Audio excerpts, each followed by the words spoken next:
everyone, it's Kyle. I'm back to do pregnancy vlogs. This is for week 13, 14, and 15. Currently I am 15 weeks and 5 days, but I'll be 16 weeks on Saturday, which I'm so excited about. That means I'm 4 months pregnant, and every day for me is a milestone. I feel like I've had so many scares with this pregnancy that I'm honestly just cherishing every single day. So before I get started, I just wanted to answer the question that I've been getting asked now that we know the gender, if we have a name picked out, and we do, but I'm not going to share that name either until either like close to the baby shower or maybe at the baby shower, and then of course after he's born. But it's pretty much the only thing I've been able to keep private. I mean, my really close friends know and my family knows, but I just don't want to put it out there yet. I mean, it's not like it's a huge secret or anything, but I don't like when people give rude opinions about names. I mean, it's something you're sharing about a child, and people are just so rude sometimes, and I just don't want that, especially about my son. So I can tell you that it's not a trendy name, like a common name. It's probably not on the top 100, I don't think. So yeah, that's all. Okay, so week 13, I have my notes here, sorry, but week 13 for me was very mild, which I enjoy because it's not very common that I have a mild week in pregnancy, not meaning like symptom-wise, but I just mean with my bleeding. So I didn't bleed at all that week. And a friend of mine, her name is Jenny, sent me this pocket fetal Doppler, which I have out all the time because I use it all of the time. I would say I use it at most 3 times a day, but I always like to check it in the morning before work and at night before I go to bed. The symptoms I had during this week was, like, a new one was sneezing. Hi, Rookie. My doggies are here.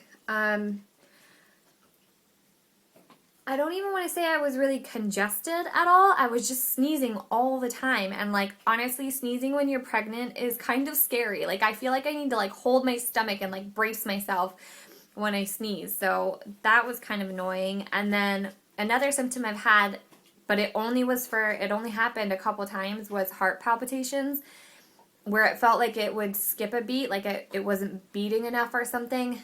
That's happened to me before, but not as consistently as this happened for me. I was just sitting at work and it started, and anytime that happens to me, I always try to take a deep breath and try to like relax. And I have a heart murmur as is, but I've never like felt it. So with this, I just tried to take a deep breath and let it go, but it happened again and again and again. And then I finally was like, what is going on? So I texted my friend who was pregnant and I said, did you ever have heart palpitations when you're pregnant? And she said it's actually a really common symptom, and then I looked it up and she was right. So that was the one and only time I've had them, but I did not like that at all.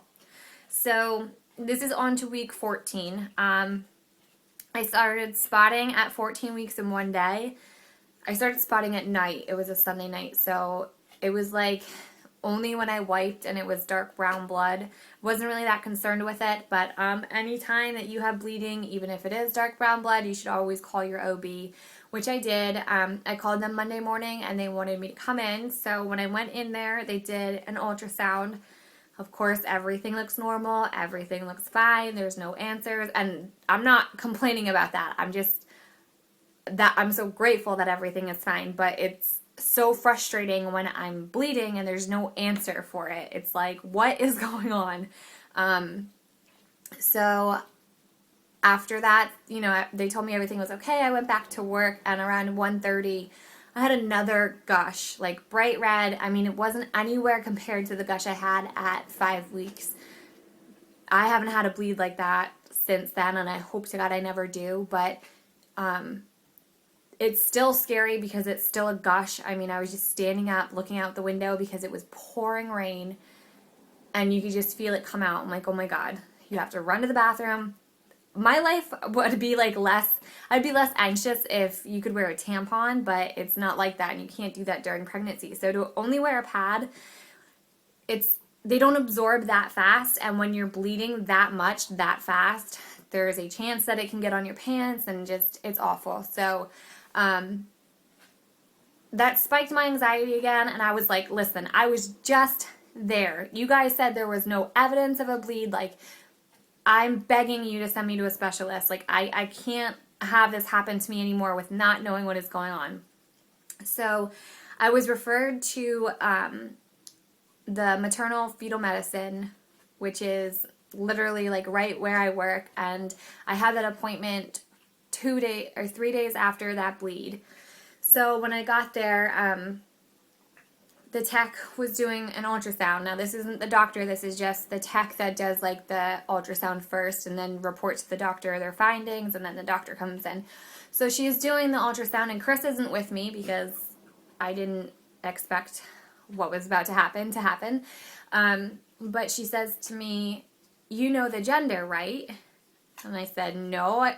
Can you even tell already? I mean, I'm 14 weeks. And she said, oh yeah, I can tell. You want me to tell you right now? And I just wanted to blurt out, yes, tell me. But with Chris not being there, I just didn't feel right about it. It's something I always envisioned him and I finding out together, either during an ultrasound or, you know, whichever way we were going to do it, whether like a gender reveal or whatever. But I always envisioned us together finding out. So I said, I'm sorry, my husband's not here, and although I really want to know, I just don't feel right. So she said she'll put it in an envelope, and, you know, you can go home and open it with him when you guys are together. Excuse me. So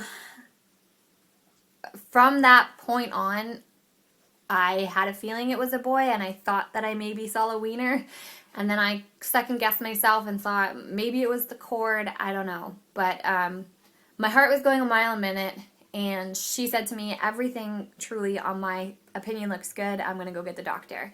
So the doctor comes in, and he was the best, most amazing, comforting, best doctor I've ever had in my life. I can't even tell you how good he made me feel and just how thorough he was. He answered all my questions without me even asking first.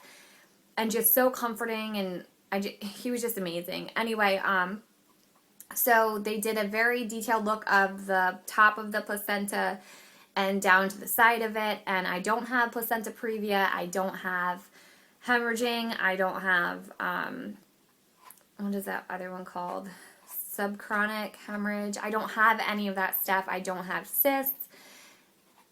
They're able to rule all this stuff out, but they're not able to give me a definite answer. So as of whatever, it's technically unexplained bleeding. However, he believes that towards the bottom of the placenta, he thinks detaches and then heals itself, and then detaches and then heals itself. And anytime it will do that, I'm going to bleed. Excuse me. And he said, if you came in here and told me, you know, didn't tell me that you had it bleeding, he's like, I would never know. There's no evidence of it. He's like, this is one of the healthiest placentas I've seen. The blood flow is perfect. He said, there's nothing there that's showing any evidence that, you know, you are in danger, the baby's in danger, or the placenta is, you know, not doing well. So it was one of the best ultrasounds I had because I got all good news, and I kind of got an answer as to why I might have the bleeding, and I also got to have the gender be put in my purse so I could open it with Chris later that night. So week 14, although kind of scary and having to do with bleeds, turned out to be a great week. And that night we found out that it was a boy. Chris and I are so excited. We prayed for a boy, and we called him out by name. So this name has been with us for probably right when we started trying, so almost 3 years. And when I started doing Bible study with a friend, she said, call him out by name and call him to God and say, you know, you want your son, and call him by his name. So when we did that, I was writing his name everywhere, like everywhere at work. I have little stickies with his name on it, and, you know, I'd place them in the back of books, and his name's just, it's everywhere. And I've never felt like I was having a girl until I think everyone started getting in my head with the heartbeat, which, can I tell you, that is such BS. That is, like, his heartbeat is consistently 160, maybe even a little bit higher.